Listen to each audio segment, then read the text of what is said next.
Lower tank బండ్లోని Shri Kanakala Katta Maisamma ఆలయంలో దేవి శరన్నవరాత్రి ఉత్సవాలు ఘనంగా కొనసాగుతున్నాయి. అమ్మవారికి పంచామృతాభిషేకం, ఖడ్గమాలార్చన, బాలభోగము, కలశ స్థాపనతో ప్రత్యేక పూజలు నిర్వహించారు.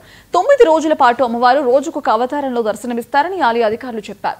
భక్తులందరూ దసరా శరన్నవరాత్రి ఉత్సవాలలో పాల్గొని తీర్థప్రసాదాలను స్వీకరించి అమ్మవారి కృపకు పాత్రుడు కాగలరని విజ్ఞప్తి చేశారు.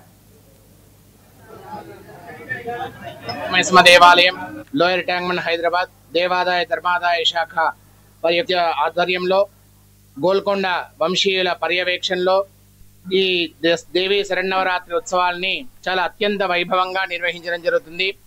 ప్రతిరోజు కూడా అమ్మవారికి విశేషమైనటువంటి అలంకరణతోటి మొదటి రోజు నాడు శ్రీ కనకాల కట్టమైసమ్మ అమ్మవారు బాలాత్రిపుర సుందరి గాను, రెండవ రోజు నాడు మంగళగౌరి అమ్మవారు గాను, మూడవ రోజు నాడు గాయత్రి అమ్మవారు గాను, నాలుగవ రోజు నాడు కాత్యాయని అమ్మవారు గాను, ఐదవ రోజు నాడు లలితా త్రిపుర సుందరి అమ్మవారు గాను, ఆరవ రోజు నాడు అన్నపూర్ణాదేవి గాను, ఏడవ రోజు నాడు సరస్వతి అమ్మవారు గాను, ఎనిమిదవ రోజు నాడు దుర్గాదేవి గాను, తొమ్మిదవ రోజు నాడు మహారాజరాజేశ్వరి అమ్మవారు గాను, 10వ రోజు నాడు మహిషాసురమర్దిని అమ్మవారుగా అమ్మవారు ప్రతిరోజు కూడా విశేషమైనటువంటి యొక్క అలంకరణతోటి దర్శనమిస్తుంది.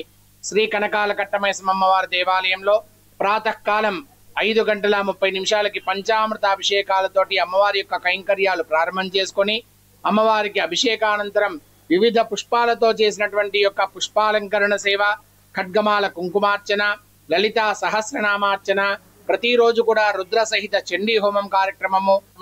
Shri Kanakala Kattamaisamma temple lower tank bund Hyderabad Dasara Navaratri పూజలు రోజు ఒక అలంకారం. ఇలా మంగళగౌరి అలంకారం. ఇక్కడ వచ్చే భక్తులు అన్ని వాళ్ళ మొక్కుబడి చెల్లించుకుంటారు. ఇక్కడ ప్రత్యేకంగా ఏమంటే గుమ్మడికాయ 10 రోజులు పెట్టి పూజ చేసి ఇంటి గుమ్మంకు కట్టుకుంటారు. ఇక్కడ అమ్మవారికి ఒక ప్రత్యేకంగా ఉంది. తర్వాత దసరా నవరాత్రి పూజలు రోజు ఒకటి అవుతుంటాయి. రోజు సాయంత్రము అన్నదానం ప్రోగ్రాం ఉంటుంది రాత్రికి. ఇక్కడ వచ్చే భక్తులు ఏదైతే భక్తిగా అంటే వాళ్ళు ఫాస్టింగ్ ఉంటారో వాళ్ళు ఇక్కడ వచ్చి అమ్మవారిని దర్శనం చేసుకొని ఇక్కడ ఫోన్ చేసుకొని వెళ్తారు. రోజు ఇక్కడ అరేంజ్మెంట్స్ ఉంటాయి. ఇక్కడ ఎండోమెంట్స్ కానీ, ట్రాఫిక్ కానీ, ల్యాండ్ ఆర్డర్ కానీ, మున్సిపల్ డిపార్ట్మెంట్ వాళ్ళందరూ సహకారంతో మేము చేసుకుంటాం. రోజు ఒక అలంకరణ, రోజు అమ్మవారికి పూజ చేస్తుంటాము. ఇక్కడ వచ్చే భక్తులు ఓడి బియ్యము వాళ్ళ మొక్కుబడిని చెల్లించుకుంటారు. ఇక్కడ వచ్చే పూజలు చేస్తుంటారు రోజు ఒకటి.